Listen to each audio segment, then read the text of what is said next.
On a maintenant tous entendu parler de drones, mais qu'en est-il des infrastructures autour de cette nouvelle tendance? On a avec nous aujourd'hui dans la Minute Éco une entreprise qui développe des pistes d'atterrissage innovantes pour les drones, notamment en ville. Donc, est-ce que vous pouvez nous expliquer de quoi il s'agit?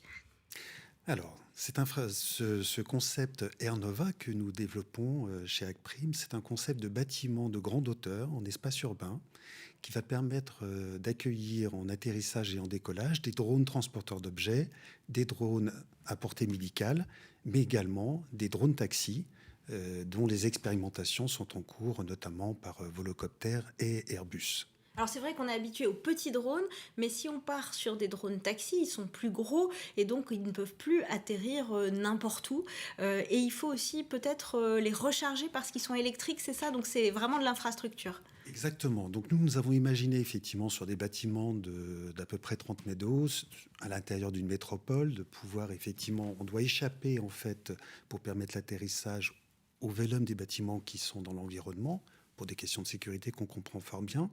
Et nous avons imaginé effectivement pour cette nouvelle forme de mobilité des bâtiments qui seraient conçus dès le départ pour recevoir en piste d'atterrissage en rooftop ces mêmes drones, mais également leur permettre à cette occasion, sur une dizaine de minutes environ, de pouvoir recharger leur batterie, puisque ce sont des drones qui seront électriques et qui vont pouvoir aller, dans un premier temps, d'un aéroport à un centre-ville ou d'une ville-centre à une ville périphérique, et dans quelques années, assurer des relations directes d'une métropole à une autre, puisqu'on sait qu'à l'horizon 2030, on pourra faire un Bordeaux-Toulouse avec un drone taxi.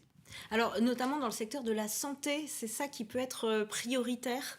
Exactement. Donc nous imaginons effectivement avec AirNova développer d'abord un réseau d'infrastructures qui va être développé pour tout le secteur de la santé, à la fois transporter du matériel médical d'urgence, mais également transporter des personnes en urgence d'un espace piste d'atterrissage à un hôpital.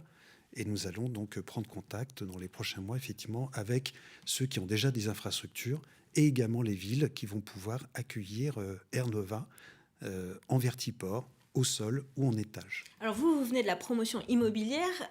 Est-ce que finalement avoir ces pistes d'atterrissage, c'est vraiment un enjeu immobilier? Est-ce que ça va devenir demain le bon business qui va remplacer les piscines et les bars en rooftop? Alors, chez Acprime, que j'ai fondé ici à Bordeaux il y a un peu plus de 10 ans, nous sommes très investis dans l'innovation. Donc c'est à partir de là qu'on a imaginé AirNova, qui est une réponse, on va dire, à une nouvelle mobilité urbaine. Aujourd'hui, l'espace urbain est souvent totalement saturé, que ce soit au sol ou voire même en sous-sol, lorsqu'on a des infrastructures dédiées. Merci beaucoup en tout cas d'être venu nous présenter ces pistes d'atterrissage du futur et à très vite dans la Minute Éco. Merci.